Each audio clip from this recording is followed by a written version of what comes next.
Greetings, dear subscribers and casual listeners of my channel. Today, I want to share some fascinating facts about the Harry Potter universe that you might not have heard before. This time, we're going without a specific theme or restrictions, just an open exploration. I hope this broad approach will allow me to present truly intriguing tidbits that could even surprise the most dedicated fans. Enjoy watching. Number 1. I would trust Hagrid with my life. In the wizarding world, trust is a luxury. With curses like Imperious, wizards who can read and control minds, and Polyjuice Potion allowing someone to take on another's appearance, it's hard to be sure of anyone. For example, a fugitive Death Eater managed to impersonate someone else and teach at Hogwarts for an entire year, right under Dumbledore's nose. No one even suspected that the person they believed was Alastor Moody was actually an imposter. In this context, Lupin and Kingsley's mutual caution makes sense. Anyone could be hiding their true identity. However, there's one person who proves entirely trustworthy. Polyjuice Potion works as intended when transforming into a human. But when someone tries to take on the form of a non-human being, things can go awry. As you've probably guessed, we're talking about Hagrid. Thanks to his half-giant lineage, Hagrid is not only resistant to spells that would knock out an ordinary wizard, but he's also immune to being mimicked using Polyjuice Potion. Here's the quote. "Why aren't you checking me?" wheezed Hagrid, still struggling with the door. "You're half-giant," Lupin replied. "Polyjuice Potion only works on humans." Harry Potter and the Deathly Hallows. Number 2. Americans among the British. From the start, J.K. Rowling insisted that the Harry Potter films cast British and Irish actors.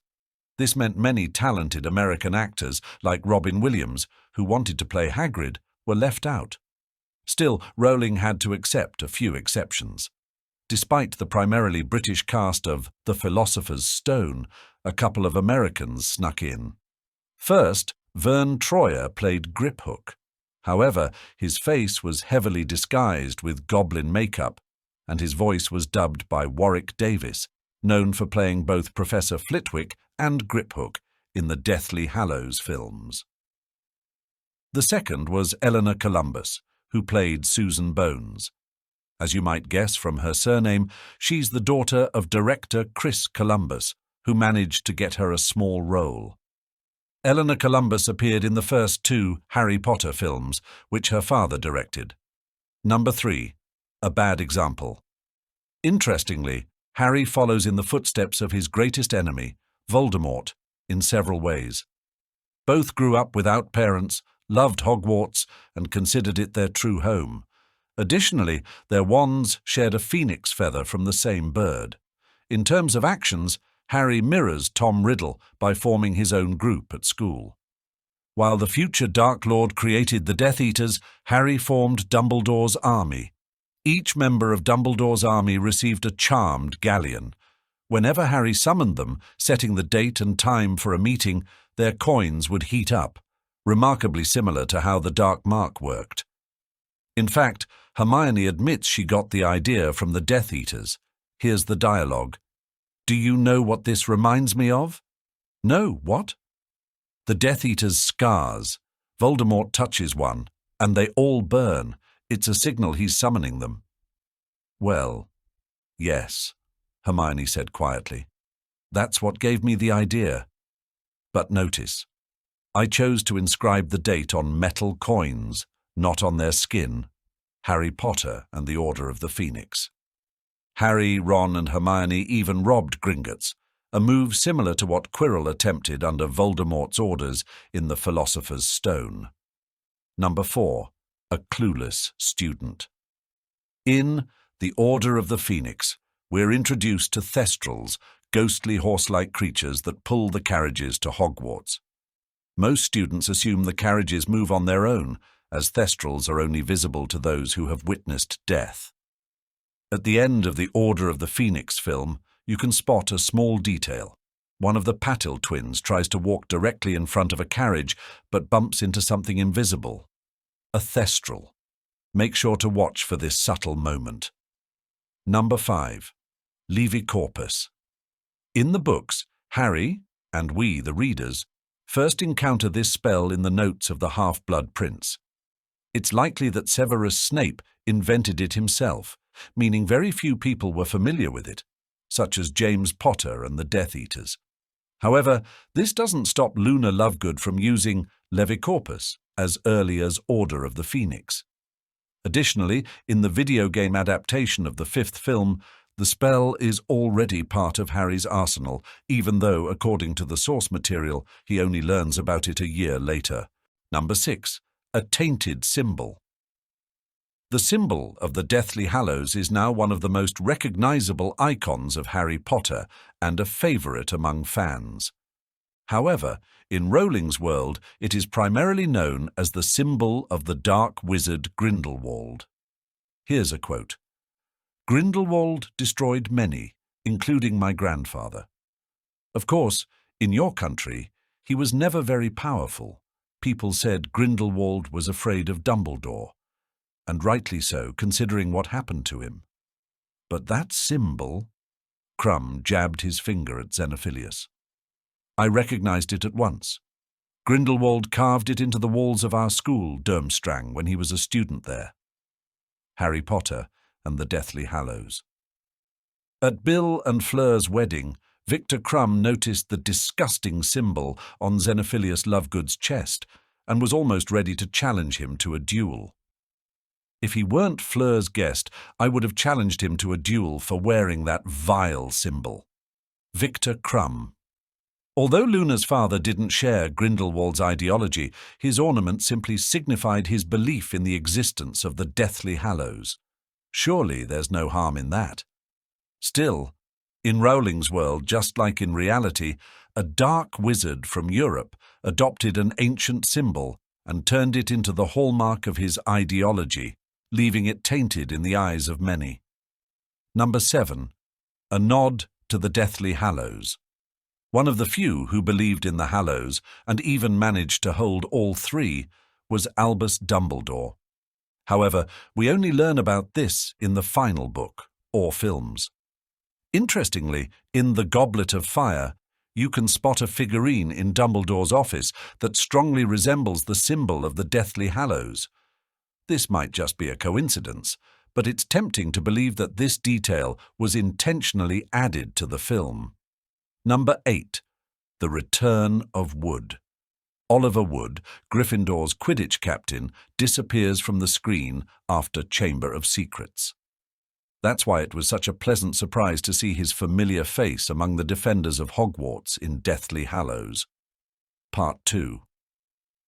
Yes, actor Sean Biggerstaff reprised his role in a small cameo, although many fans may not have recognized him. According to the books, Oliver also fought in the Battle of Hogwarts.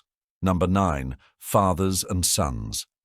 Many fans have noticed that Harry's appearance while teaching Dumbledore's army in Order of the Phoenix mirrors that of his favorite teacher, Lupin.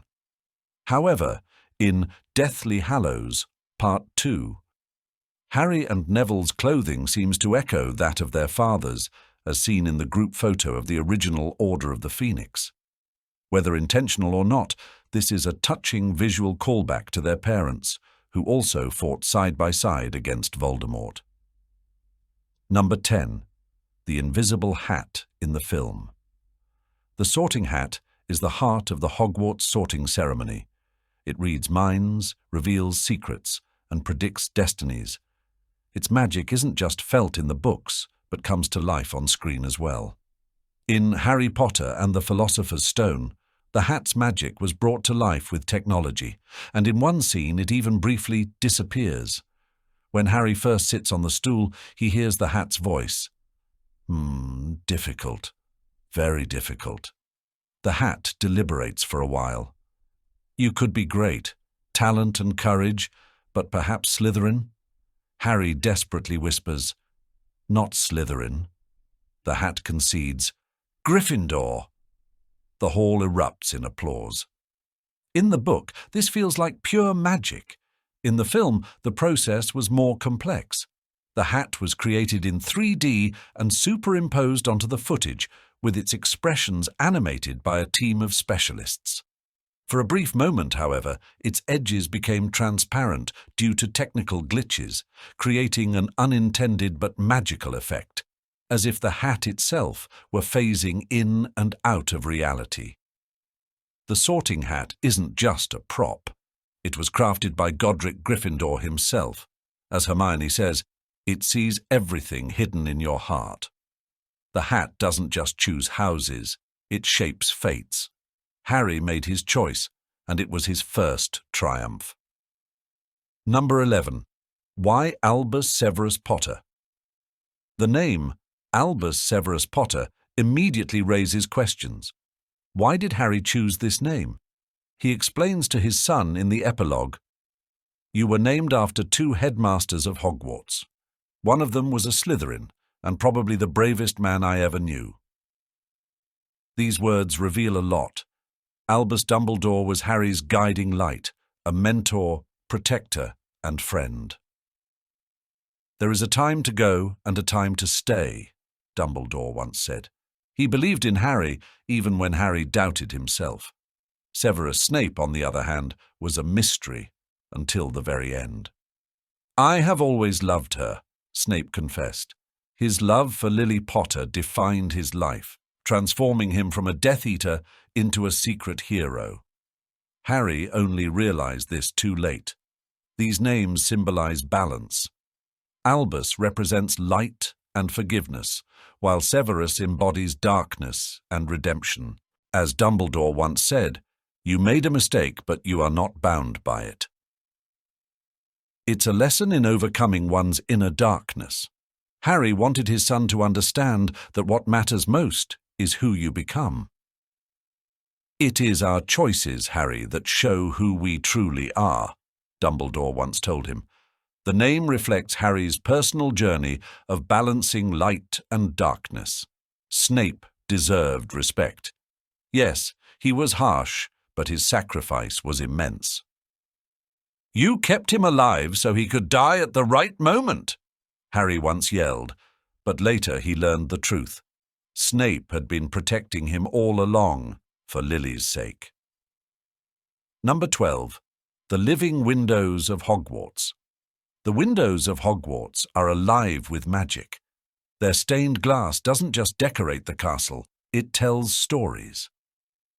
In The Goblet of Fire, the great hall windows depict a phoenix, a nod to Fawkes, Dumbledore's loyal companion.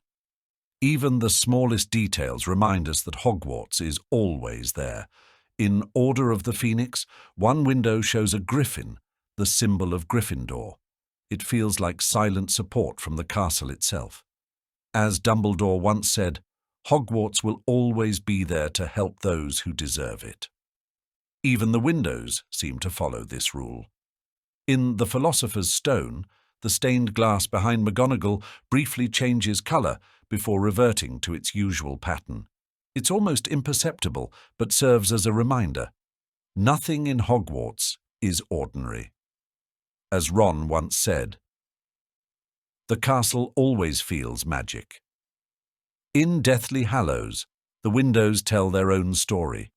When Harry says goodbye to Dumbledore, light flickers through a window, symbolizing hope in a moment of transition between life and death. The castle seems to be comforting its hero. In Half-Blood Prince, before the attack on Hogwarts, the windows flicker ominously. It's a subtle but effective way to heighten tension. As Fred once said, Hogwarts always knows when trouble is coming. The windows prove this to be true. In Chamber of Secrets, the windows animate.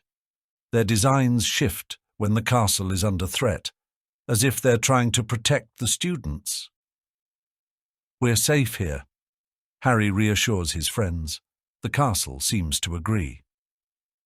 Number 13. The Magic of Costumes. The Invisible Snake. The costumes in Harry Potter tell their own stories, and Voldemort's robes are a prime example. In the early films, his robes are crisp and imposing. But as the series progresses, they become more tattered, a reflection of his soul's fragmentation. The Horcruxes destroyed Voldemort. He was less than a man, but more than a snake. His soul shattered, Rowling writes. His robes seemed to decay along with him. By Deathly Hallows, their edges are almost transparent. Voldemort is no longer human. He's a shadow, a manifestation of death. In the final battle, his robes move like a living snake, emphasizing his inhuman nature. Costume designer Gianni Temime explained, "We wanted him to look ethereal, more like a spirit than a man." Lightweight fabric enhanced this effect. The scene in the Forbidden Forest is particularly chilling. As Harry walks to meet Voldemort, the robes trail behind him like a shadow. Voldemort stood as though waiting for his prey, Rowling writes. The costume turns him into a living nightmare. In Half-Blood Prince, his robes begin to lose colour, becoming dull and faded. Outwardly he appears strong, but the robes hint at his inner decay. The costume conveys what words cannot. The contrast with Dumbledore is striking. Albus's bright, patterned robes reflect his vibrant personality. Voldemort's dark, simple robes emphasize his menace. This visual clash highlights their ideological battle. When the Horcruxes are destroyed, Voldemort's robes appear completely worn out. They disintegrate with him. His body rose into the air and crumbled into ash, Rowling describes. The costume's demise mirrors his ultimate defeat. Number 14. A hidden message from Sirius. When Harry first sees the Black family tapestry, his attention is drawn to Sirius's name, burned out as if erased from history. Yet next to it lies a hidden detail, a magical necklace. It resembles the gift Sirius gave Harry, a small symbol of their bond. "If you ever need help, use this," Sirius said when handing the gift to his godson. He was always thinking of Harry, even while on the run or in danger. The necklace on the tapestry seems to whisper, Sirius never truly left him. The Black family home was steeped in darkness, but Sirius rejected it. "You're not like them. You're a good person," he told Harry. These words became a life lesson for Harry. Blood doesn't define who you are, your choices do. The film adds a touch of magic. The necklace near Sirius's burned-out name defies the grim traditions of his family. It symbolizes his choice of light. Even the ancestral home couldn't erase his legacy. This detail speaks to his strength and love. Harry always felt their connection, even after Sirius's death. "Those we love never truly leave us," he told his friends. The tapestry became a reminder that Sirius was always there in spirit. In the books, Harry often reflects on his godfather. He remembers every word, every moment. "You're not just my godfather, you're my friend," he once said. For Harry, Sirius was more than family. The necklace on the tapestry is a hidden message. It reminds us that light can be found even in the darkest places.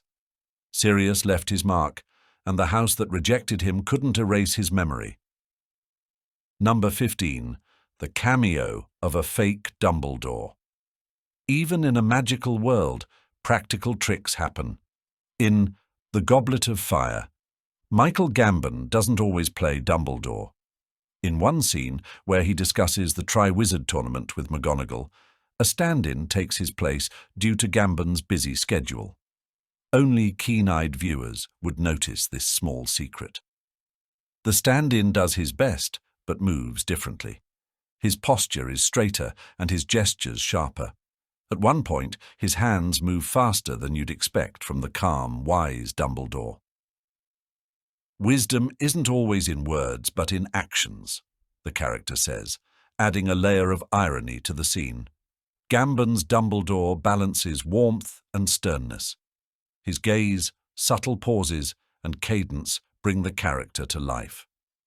While the stand-in can't replicate this balance, clever editing masks the difference, turning a mistake into an interesting detail.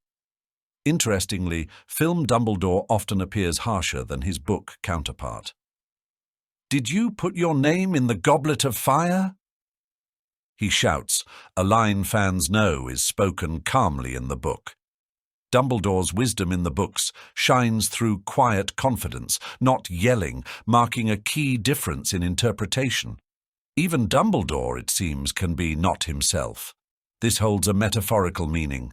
No one, not even the greatest, is perfect. Sometimes even the strongest figures need help, but that doesn't diminish their power. Dumbledore remains a symbol of wisdom and hope. The scene is crucial to Goblet of Fire. In his conversation with McGonagall, Dumbledore warns of the tournament's danger. "It's more than a competition," he says. These words foreshadow the story's unfolding tragedy. Number 16. The Magic of Grimmauld Place. Disappearing Houses. Grimmauld Place holds a secret. Between houses 11 and 13 hides the Black family home, invisible without the proper enchantments. When Harry first sees the building emerge, the magic feels alive. "This place is steeped in magic," Ron remarks, awestruck. The film captures this effect brilliantly. The house forces its way between neighbouring buildings, pushing them aside. This idea came from Rowling's drafts. "Magic should reveal itself to those who seek it," she wrote. The effect underscores the hidden nature of the wizarding world. The house is gloomy and foreboding. "It's filthy, as though the air itself is steeped in darkness," Harry observes in the book. The film amplifies this atmosphere with dark walls, dim lighting, and an oppressive sense of age. The house feels like it holds shadows of the past. Spells protect the house from enemies and muggles alike. "It's impossible to find if you don't know where to look," Lupin explains. "It's not just a refuge, but a symbol of resistance. The house's magic makes it impenetrable, as if it's defending its inhabitants." The filmmakers shot the scene over 30 times to perfect the magical effect. The creaking of neighbouring walls and dim lighting enhance the sense of mystery. The house seems alive, resisting its revelation. For Harry, Grimmauld Place is more than a location. It's a key to understanding Sirius. A house he hated, yet it became a part of him. Harry reflects. The tension between past and present permeates every corner. The Black family tapestry, enchanted portraits and creature. The house elf all add layers to the house's story. "The past always leaves its mark," Sirius once said. But Harry learns that the house holds both darkness and light. It's alive with memory and meaning. Number 17. A painting's influence on Snape's character. Severus Snape is a figure of mystery. His dark robes, piercing gaze, and measured words are crafted to conceal secrets. Designers drew inspiration from the painting The Alchemist, with its flowing black robes that emphasize Snape's enigmatic and conflicted nature. He is like a shadow, haunting Hogwarts. Black became his armor. "I needed to be someone whose past spoke for itself," Alan Rickman once said. Snape hides his pain behind darkness. His robes symbolize solitude. He's unnoticeable, yet his presence silences a room. That's all for now. Thank you for sticking with me until the end. I hope you found this interesting. If so, don't forget to like, share your thoughts in the comments, and subscribe to the channel.